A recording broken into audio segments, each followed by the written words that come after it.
Bismillahirrahmanirrahim. Assalamualaikum warahmatullahi wabarakatuh. Perkenalkan, saya Afzi, orang bodoh dan gila dari negeri ini. Izinkan saya untuk membahas pemikiran bareng kalian. Ada soal perlu apa yang saya sampaikan di video ini adalah sekedar pemikiran saya. Jadi kalau ada teman-teman yang berbeda pemikiran, maka itu adalah hal yang normal karena setiap orang memiliki pemikirannya masing-masing. Oke, kita mulai masuk ke isi pembahasan yang berjudul apakah mungkin untuk menabung 20% pendapatan yang kita punya? Oke, jawaban dari pertanyaan ini adalah tergantung. Bisa iya, bisa tidak. Karena tingkat keberhasilan itu sangat relatif. Relatif terhadap kemampuan individu dalam mengelola keuangan. Jadi kalau ada yang pintar mengelola keuangan, itu mungkin bisa lebih dari 20%. Atau kalau yang misalnya nggak jago, mungkin bahkan nggak bisa nabung. Jadi apa yang dia dapat dia habisin. Jadi nggak ada tabungan untuk keadaan yang darurat. Nah, kita mulai membahas tentang konsep dalam mengelola keuangan. Jadi kita bahas itu pertama-tama kita harus menganalisis faktor-faktor yang mempengaruhi keadaan dari ekonomi seseorang. Kita mulai dari faktor dari dalam atau faktor dari yang diri sendiri gitulah. Nah, itu tuh dipengaruhi oleh yang pertama tuh kebutuhan. Jadi kan kebutuhan utama tuh kayak yang primer ya. Itu ada kebutuhan pangan, papan, sama, sandang ya, sandang, pangan, papan. Jadi kebutuhan pakaian, kebutuhan tempat tinggal, sama kebutuhan makan. Nah, kalau udah kebutuhan sudah terpenuhi, maka itu ada hal yang paling minimum seorang bisa hidup, ya hidup cukup. Jadi tanpa ada kebutuhan sekunder sama tersier, orang masih bisa hidup gitu. Hidup normal lah gitu. Jadi kebutuhan tersier sama sekunder tuh nggak terlalu penting apabila kebutuhan primernya belum terpenuhi dengan baik. Nah, dari kebutuhan kalau sudah terpenuhi, ada kata lain selain kebutuhan, yaitu adalah keinginan. Nah, kalau kebutuhan itu secara general, secara umum, kalau keinginan itu biasanya spesifik per individu. Jadi setiap individu itu memiliki keinginannya masing-masing. Jadi kalau individu itu kayak preferensi lah. Misalnya orang mau makan sesuatu. Nah, setiap orang kan memiliki keinginannya untuk memilih makanan yang dia suka. Ada yang bilang nasi goreng, ada yang bilang ayam goreng, ada yang suka sop, ada yang suka sate misalnya. Itu kan keinginan orang beda-beda, tapi dalam umumnya itu sama, yaitu mencari makan, kebutuhan pangan. Jadi pangannya tuh umum, keinginannya khusus gitu. Atau misalnya baju, keinginan milih baju tuh banyak ya macamnya. Ada yang kaos, ada yang lengan panjang, ada yang ya pendek kayak gini, ada yang misalnya celana panjang, celana pendek, jeans. Nah, bahannya apa, warnanya apa, macam-macam. Tergantung orangnya. Orang sukanya warna merah, ada yang warna kuning, ada yang warna gelap, cerah. Itu keinginan, preferensi. Nah, itu berbeda-beda setiap individu. Lalu yang dari faktor ekonomi yang mengaruhi dari dalam ya, dari diri sendiri itu adalah gaya hidup juga. Jadi gaya hidup itu penting karena gaya hidup seseorang itu berbeda-beda juga. Jadi kayak bagaimana dia menjalani hidupnya, bagaimana dia menjalani kesehariannya itu berbeda dengan orang lain. Ada yang makan buat makanan sendiri, ada yang makan lebih suka ke restoran, ada yang suka makan di warteg. Itu kan kayak gaya hidupnya, bagaimana dia memenuhi kebutuhan hidupnya. Itu kan berbeda-beda.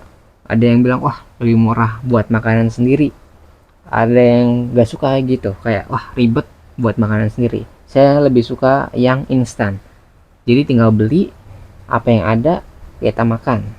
Itu juga merupakan suatu pilihan gaya hidup. Misalnya ada yang lebih suka, misalnya kalau dari makanan udah, kita dari baju, oh ini bajunya lebih bagus karena merek, ada mereknya, lebih mahal, lebih bisa dipamerkan misalnya. Ada juga orang yang milih karena baju yang penting bisa dipakai, polos juga nggak masalah. nggak ada branded juga nggak apa-apa gitu, yang penting bisa dipakai, tahan lama, bahannya bagus. Ada juga yang kayak gitu, itu kan gaya hidup kan. Terus kalau dari kendaraan mungkin banyak lah, ada yang motor yang penting bisa jalan, ada yang motor harus merek tertentu, mobil merek tertentu, atau HP merek tertentu juga gitu kan. Itu masing-masing preferensi dan itu adalah hal yang wajar. Terus kalau misalnya itu kan dari diri sendiri ya, atau faktor dari dalam. Terus faktor dari luarnya apa? Ya itu pasti dari lingkungan lah, dari sekitarnya. Misalnya yang paling pertama, lingkungan pertama yang paling dekat itu adalah lingkungan keluarganya. Jadi bagaimana keluarganya itu mendidik seseorang atau mendidik anaknya. Jadi kan bayi itu kan nggak ngerti apa-apa ya, tapi semenjak dia besar, misalnya dari bayi sampai ke anak-anak terus remaja hingga dewasa, dia hidup di lingkungan yang mewah, maka kemungkinan besar dia bisa ikutan dengan gaya hidup mewah juga, kalau nggak diajarkan gitu ya, bagaimana gaya hidup yang orang normal atau orang biasa punya gitu kan. Jadi kalau nggak diajarkan, maka anak-anak tuh akan meniru orang dewasa, orang yang paling dekat yaitu orang orang tuanya atau orang yang mengasuhnya gitu kan. Nah, kalau asuhannya benar, ya mungkin hasilnya juga benar. Kalau misalnya hasilnya kurang bagus, orang bagus, maka kemungkinan ya hasilnya juga sama gitu kan. Nah, selain dari keluarga, ada pergaulan. Pergaulan ini biasanya udah di luar ya, di luar dari rumah. Kayak teman kompleks, tetangga, teman sekolah, teman di jalan, dan lain-lain. Itu juga mempengaruhi bagaimana dia berpikir atau melihat situasi gitu terhadap dirinya. Jadi kalau misalnya ada tempat apa pergaulan itu orang-orang yang suka merokok, mungkin dia akan ikut-ikutan untuk mengikuti mereka. Jadi orang yang suka ngerokok misalnya ya, tempat yang suka ngerokok, karena dia suka bergaul di situ, dia akan terinspirasi untuk ikutan merokok. Mungkin aja kayak gitu. Ada yang suka misalnya kita ganti merokok menjadi vape, orang yang suka nge-vape gitu kan, ya kurang lebih sama kan kayak gitu. Ada orang yang mungkin suka baca buku, bergaul dengan orang-orang yang suka baca buku, akhirnya dia suka baca buku juga. Nah itu bisa menentukan gitu kan. Jadi pergaulan itu sangat penting. Terus faktor dari luar lagi, daerah tempat tinggal. Daerah tempat tinggal itu biasanya berhubungan sama ini ya, kebutuhan hidup. Misalnya ukuran simpelnya kayak UMR lah. UMR itu kan ada yang tinggi, ada yang rendah gitu. Jadi UMR tuh biasanya tolak ukur untuk menentukan berapa banyak sih biaya untuk hidup di situ gitu. Minimumnya kan. Oh, misalnya ada yang bilang 2 juta, berarti dengan 2 juta seorang itu dapat hidup di sana. Kayak misalnya 2 juta itu bisa cover misalnya makanan, pakaian, dan tempat tinggal. Itu minimum gitu. Misalnya 2 juta, berarti dengan 2 juta itu cukup. Ada yang 5 juta misalnya, berarti dengan 5 juta itu harusnya bisa memenuhi kebutuhan makan, pakaian, dan tempat tinggal.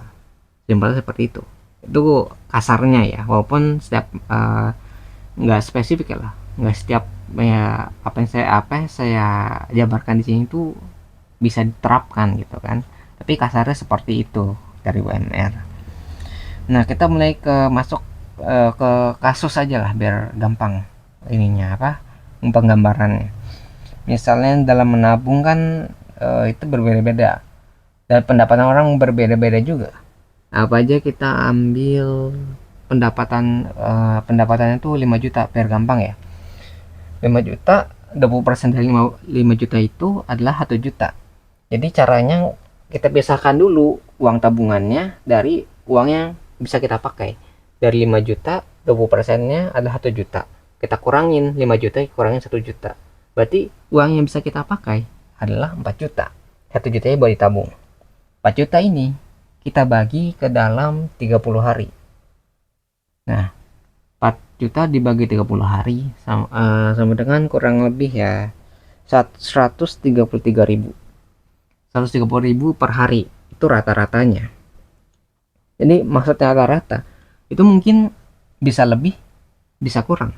Kalau kurang, misalnya dalam satu hari cuma ngabisin 100.000 untuk kebutuhan makan, kendaraan dan lain-lain, itu harus 1.000 doang, maka 33.000-nya itu bisa dioper ke hari selanjutnya, hari yang lain lah, hari mungkin 2 hari ke depan atau 3 hari ke depan, dimana 33.000 itu mungkin bisa menutupi kebutuhan tidak terduga atau kebutuhan yang lebih gitu.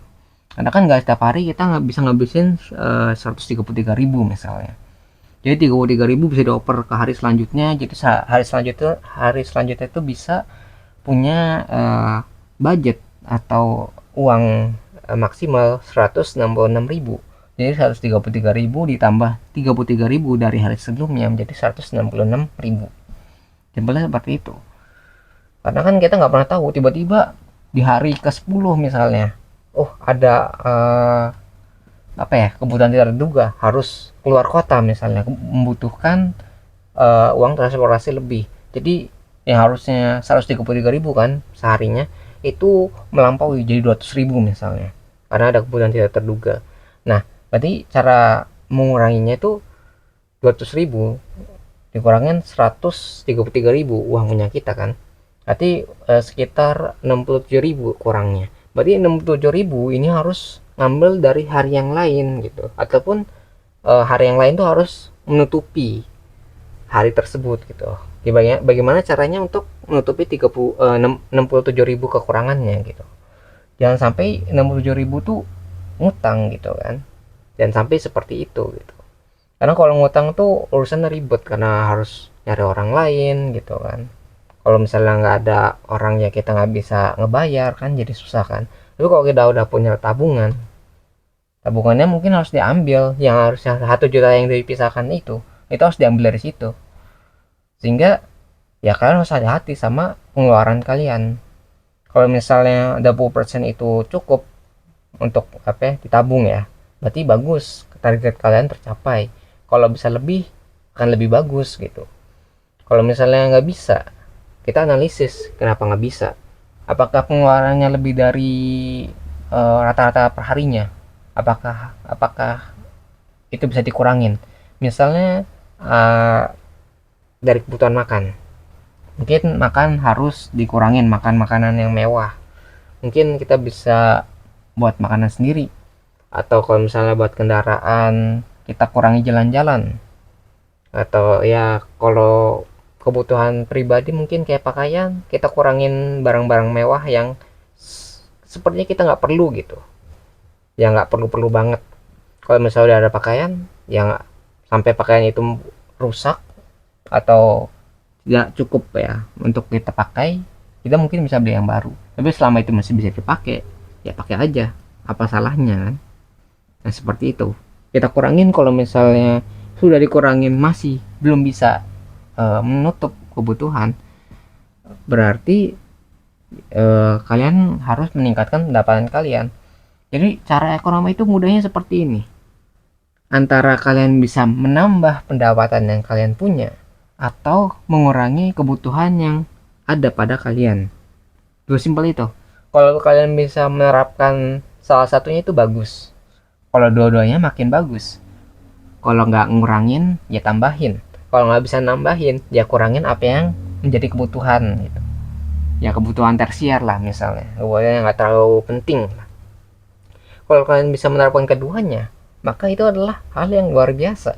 Kalian bisa mengurangi apa yang kalian butuhkan, selanjutnya kalian bisa meningkatkan pendapatan yang kalian punya. Nah, kalau kalian punya dua-duanya, berarti kan tabungan yang kalian punya itu bisa meningkat lebih jauh lagi. Mungkin nggak 20% tabungan kalian per bulannya, itu mungkin bisa 50% atau 70% gitu. Kalau kalian mampu gitu. Kalau yang nggak mampu ya kalian belajar. Kalau misalnya nggak bisa belajar ya kalian mungkin harus menerima pahitnya keuangan gitu kan. Jangan sampai kalian tuh saking apa ya, nggak bisa menurunkan ego, itu menghancurkan kehidupan sehari-hari kalian gitu. Jangan sampai seperti itu gitu. Ya mungkin segitu aja sih pembahasan pikiran yang bisa saya sampaikan gitu ya. Menyampaikan, nah sebelum saya iri, saya ingin menyampaikan bahwa kalau ada kebenaran maka itu semua bersumber dari Tuhan yang Maha Kuasa. Dan jika ditemukan banyak kesalahan ataupun kekurangan di video ini, maka itu semua bersumber dari diri saya sendiri. Nah, di channel kita juga ada moto, jangan didengar, jangan dipercaya, ragukan segala pilihan, dan selalu buktikan bahwa pendapat saya salah. Lalu jelaskan di mana letak kesalahannya. Saya menunggu jawaban Anda, wahai orang-orang pintar dan waras di luar sana, karena orang yang bodoh dan gila ini sangat membutuhkan bantuan kalian. Terima kasih bagi yang udah menyimak, semoga bisa bermanfaat videonya. Saya tutup dengan kalimat wassalamualaikum warahmatullahi wabarakatuh. Saya Afzi, undur diri. Kita ketemu lagi di pembahasan berikutnya, insya Allah.